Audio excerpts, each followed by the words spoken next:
నమస్తే, welcome to KNR channel. ముందుగా headlines.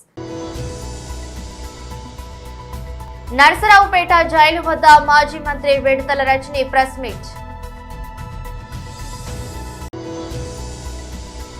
జనగాంలో BRS నాయకుల ప్రెస్ మీట్.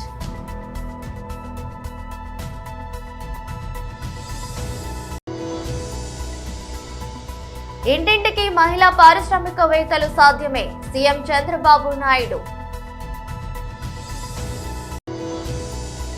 రోహిత్ ను అవమానించిన షామా మొహమ్మద్, ఛాంపియన్స్ ట్రోఫీలో భారత్ గెలిచాక యూటర్న్. జనసేన ఆవిర్భావ దినోత్సవ గోడ పత్రికలు ఆవిష్కరణ.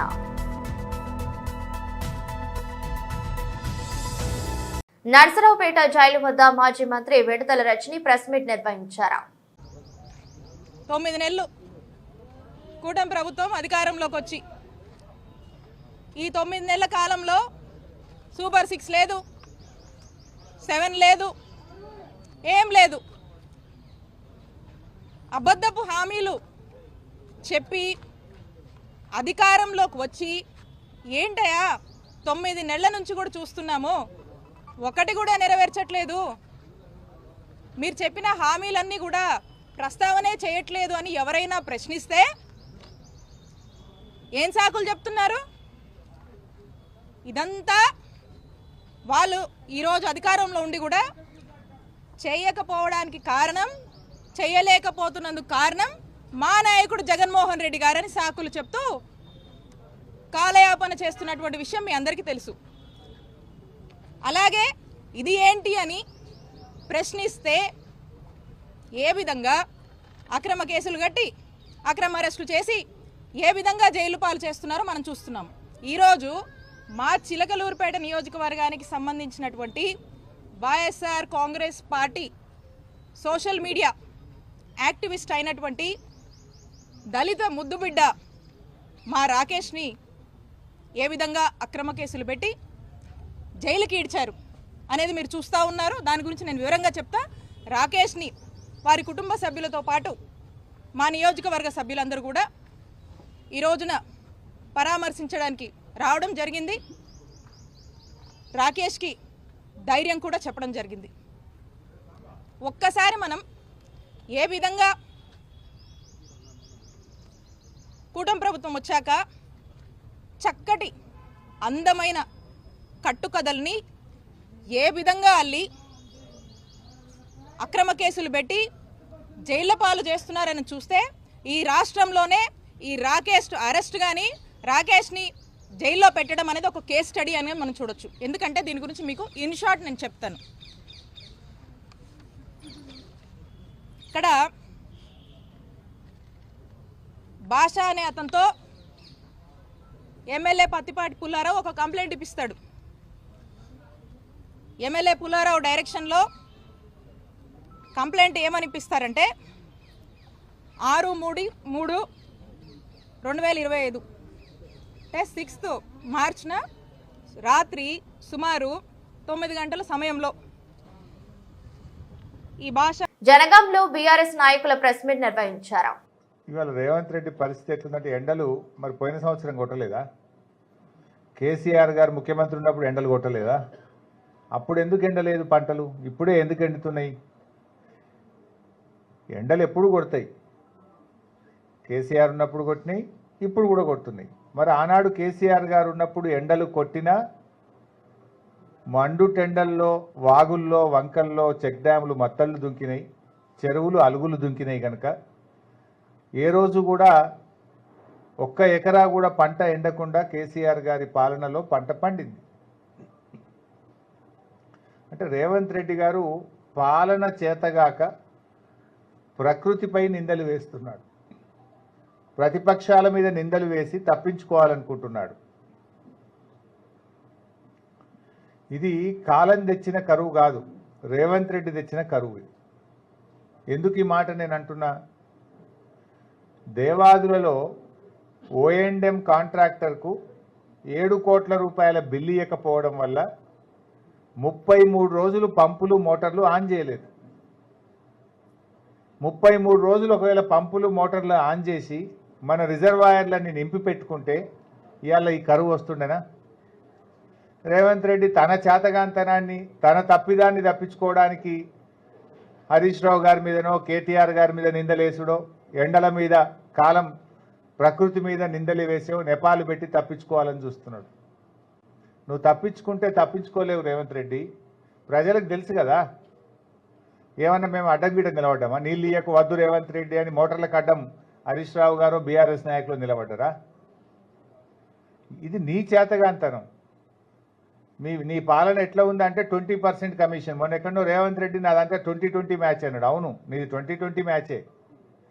నీదేముంది? నీ 2020లో ఫైనాన్స్ డిపార్ట్మెంట్లో బిల్లులు ఇవ్వాలంటే 20% కమిషన్, రెవెన్యూ డిపార్ట్మెంట్లో భూములకు క్లియరెన్స్ ఇవ్వాలంటే 20% కమిషన్, మున్సిపల్ అడ్మినిస్ట్రేషన్ డిపార్ట్మెంట్లో అపార్ట్మెంట్లకో గేటెడ్ కమ్యూనిటీలకో పర్మిషన్ కావాలంటే 20% కమిషన్. ఇదంతా 2020 రేవంత్ రెడ్డి. ఎవరు కాదంటారు?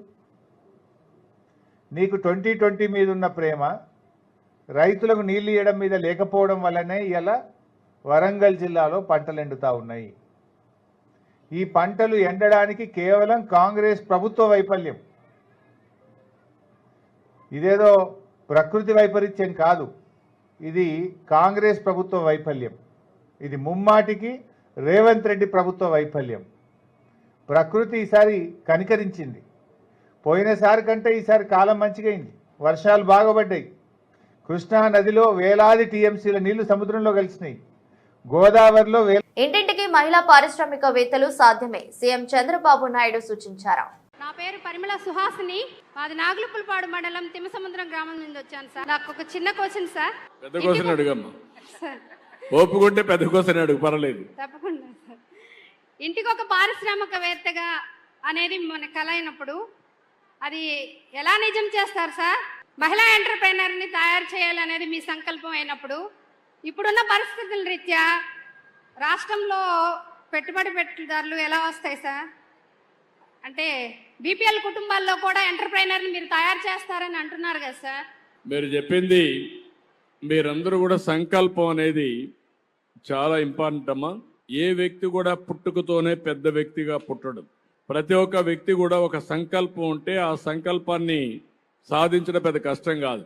నేను చదువుకునే రోజుల్లో నాకు ఒక ఆలోచన వచ్చింది. నేను ఎంఏ చేస్తున్నా, ఏం కావాలని ఆలోచించాను. కొంతమంది నన్ను ఐఏఎస్ ఆఫీసర్స్ అయితే బాగానే ఉంటుందన్నారు. నేను స్కూల్కి ఎక్కువగా పోయేవాడిని కాదు, కాలేజీలో కూడా క్లాసులకు పోయేవాడిని కాదు. అప్పుడు ఆలోచించాను ఏం చేయాలని. నేను చదువుకుంటే కూడా ఇప్పుడు కష్టపడి ఎంత చేసినా కూడా ఐఏఎస్ సెలెక్ట్ కావు, రాజకీయాలు అయితే సులభంగా ఉంటుంది అని నేను ఆలోచించి ఎమ్మెల్యే కావాలనుకున్నాను. కాలేజీ నుంచే, మధ్యతరగతి కుటుంబం, సంకల్పం, కష్టపడ్డాను. అప్పుడే ఎలక్షన్స్ వచ్చాయి. నేను రీసెర్చ్ స్కాలర్గా ఉండి యూనివర్సిటీ నుంచి పోటీ చేసి ప్రతి శనివారం ఆదివారం ఊర్లు తిరిగేవాడిని. ఒక నియోజకవర్గంలో ఒక 10 గ్రామాలు తిరిగేవాడిని. అక్కడ మా స్టూడెంట్స్ ఉండేవాళ్ళు. వాళ్ళతో కలిసి వాళ్ళ ఇంట్లోకి వెళ్ళి అందరితో పరిచయాలు చేసుకుంటూ వచ్చేవాడిని. కరెక్ట్గా 3 ఏళ్లలో ఎన్నికలు వచ్చాయి. 3 ఏళ్లలో ఎమ్మెల్యే అయ్యాను. మళ్ళీ మంత్రి కావాలనే సంకల్పంతో పనిచేశాను. 2 ఏళ్లలో మంత్రి అయ్యాను. తర్వాత మా మామగారితో పరిచయం అయింది. సినిమాటోగ్రఫీ మినిస్టర్గా ఉంటే నేను ఎప్పుడూ ఊహించలేదు, ఊరికి ఆయన కలవాలి, పాపులర్ యాక్టర్, నేను చిన్న కుర్రాడిని అని కలిస్తే ఆ కలయిక నా మ్యారేజ్ అలయన్స్ వరకు వచ్చింది. మీకు కెన్ ఇమాజిన్, ఒక అడుగు మీరు ముందుకేస్తే ఇంకొక అడుగు కలిసి వస్తుంది. అట్లా నేను ఆలోచించింది ఆ రోజు. నేను ఒక ఎమ్మెల్యే కావాలి, ఒక మంత్రి కావాలి, అయితే 10 మంది ఐఏఎస్ ఆఫీసర్లను కంట్రోల్ చేయించారుకుంటే సూర్యకుమార్ ఇక్కడే ఉంది ఐఏఎస్ ఆఫీసర్. వాళ్ళందరూ ఇప్పుడు కొన్ని 100 మంది పనిచేసే పరిస్థితికి వచ్చారు ఒక ముఖ్యమంత్రిగా. మీలో కూడా ఒక సంకల్పం అనేది ఉంటే సాధ్యం. నేను అందుకనే ఈరోజు ఏం చేస్తున్నానంటే, రతన్ టాటాను చూశారు మీరు. రతన్ టాటా టాటా కంపెనీకి చైర్మన్ అయ్యాడు.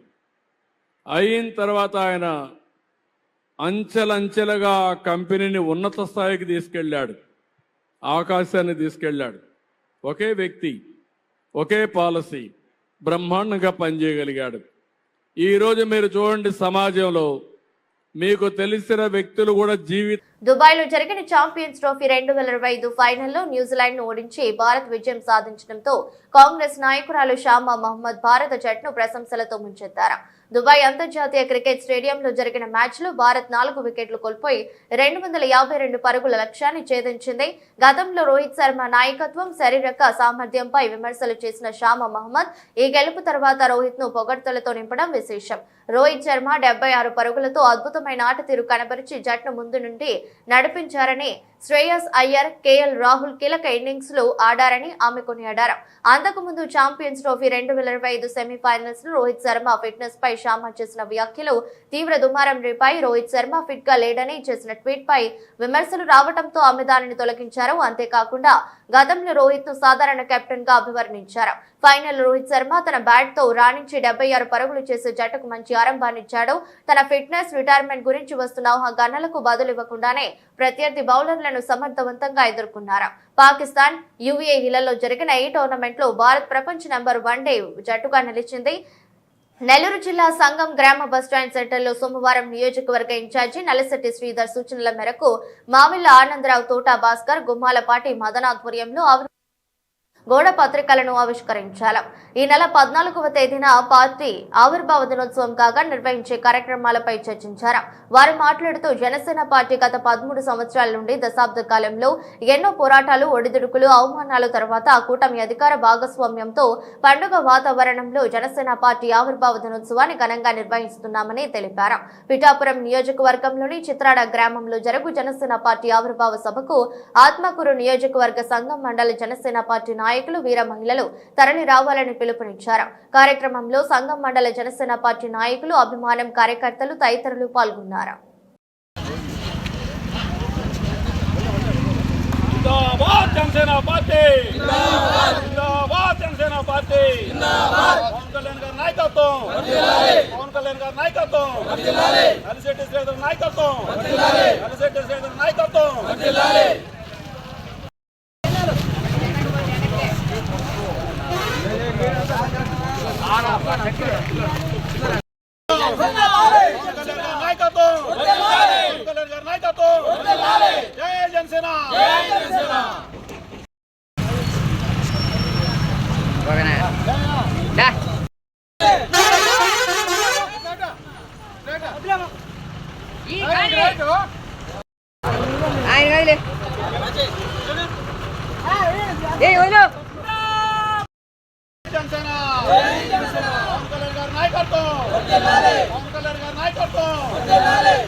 జిల్లా ఆత్మకూరు నియోజకవర్గానికి సంబంధించినటువంటి శ్రీ నల్లశెట్టి శ్రీధరన్న గారి ఆధ్వర్యంలో సంఘం మండలం తరపు నుంచి రేపు 14వ తారీఖున జనసేన పార్టీ ఆవిర్భావ సభ దినోత్సవానికి ప్రయాణానికి సిద్ధమవుతూ ఉన్నారు.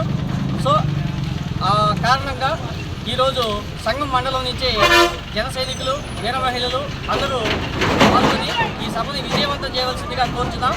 13వ తారీఖు రాత్రికి ఇక్కడి నుంచి బస్సులు ప్రయాణానికి సిద్ధమవుతూ ఉన్నాయి. జై జనసేన.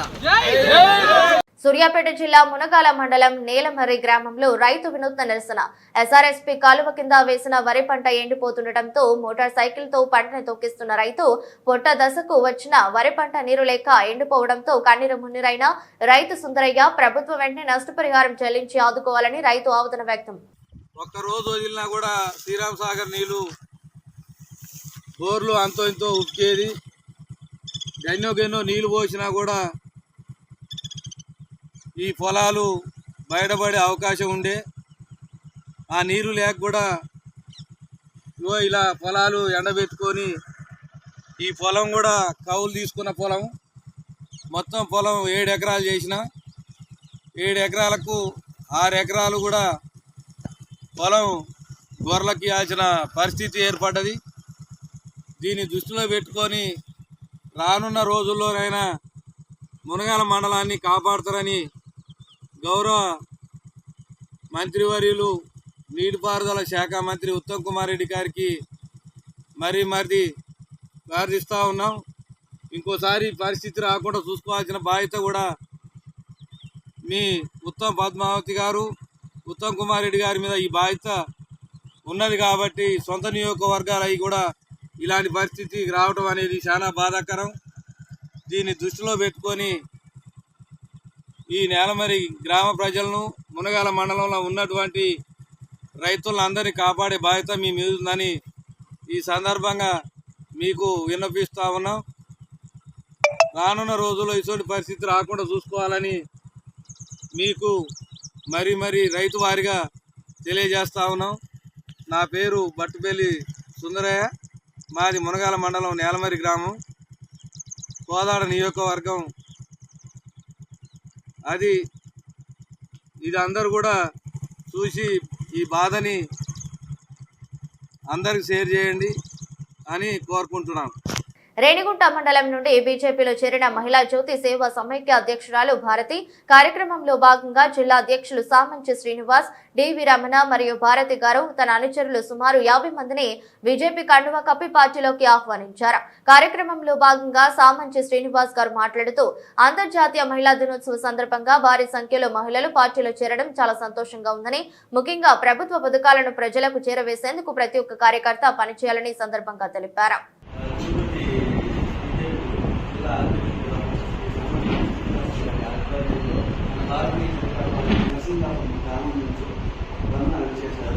అలాగే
తెలంగాణలో కాంగ్రెస్ ఎమ్మెల్యేల కోటా ఎమ్మెల్సీ అభ్యర్థులుగా విజయశాంతి, అద్దంకి దయాకర్, శంకర్ నాయక్ నామినేషన్ దాఖలు చేశారు. కార్యక్రమానికి తెలంగాణ ముఖ్యమంత్రి రేవంత్ రెడ్డి, ఉప ముఖ్యమంత్రి మల్లు బట్టి విక్రమార్క హాజరయ్యారు. శాసనసభలో ఎమ్మెల్యేల సంఖ్య బలాన్ని బట్టి కాంగ్రెస్ కు 4, బీఆర్ఎస్ కు ఒక ఎమ్మెల్సీ దక్కనున్నాయని, తమకు వచ్చే 4 సీట్లలో పొత్తు ధర్మం ప్రకారం కాంగ్రెస్ ఒక ఎమ్మెల్సీ స్థానాన్ని సిపిఐకి కేటాయించింది. సిపిఐ ఎమ్మెల్సీ అభ్యర్థిగా నెల్లికంటి సత్యం నామినేషన్ దాఖలు చేశారు. 2023 అసెంబ్లీ ఎన్నికల్లో సిపిఐతో కాంగ్రెస్ పొత్తు పెట్టుకుంది. తమకు 2 అసెంబ్లీ స్థానాలు కేటాయించాలని సిపిఐ కోరగా కొత్తగూడెం మాత్రమే కేటాయించింది. ఎమ్మెల్సీ ఎన్నికల్లో ఒక సీటును కేటాయిస్తామని హామీ ఇచ్చింది. ఈ హామీ మేరకు ఈ సీటును కేటాయించింది. వార్తలు ముగించే ముందు మరోసారి హెడ్లైన్స్. నర్సరావుపేట జైలు వద్ద మాజీ మంత్రి విడతల రజని ప్రెస్ మీట్. జనగాంలో బీఆర్ఎస్ నాయకుల ప్రెస్ మీట్.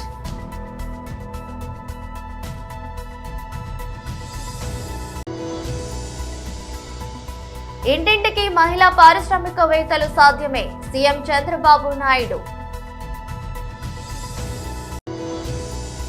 రోహిత్ ను అవమానించిన షామా మొహమ్మద్, ఛాంపియన్స్ ట్రోఫీలో భారత్ గెలిచాక యూటర్న్.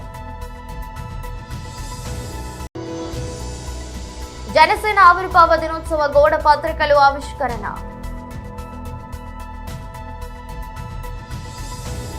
ఇది రోజు బులెటిన్. మరో బులెటిన్లో మళ్ళీ కలుద్దాం. అంతవరకు సెలవు. నమస్కారం.